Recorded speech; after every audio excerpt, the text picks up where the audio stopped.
sinn Ými. Hold hans var að jörðinni, blóð hans var að vatni. Hár hans var að grasi og trjám. Hauskúpa hans var að himninum sem haldið uppi af 4 dvergum. Þannig var okkar heimur skapaður.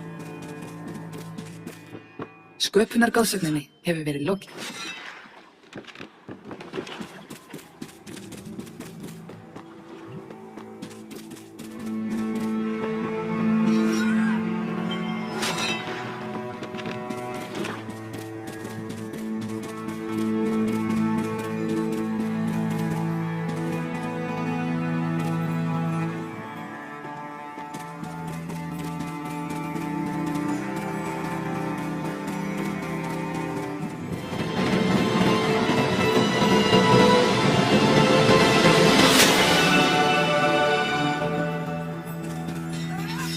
Þú hefur fundið rún í blóði Ýmis.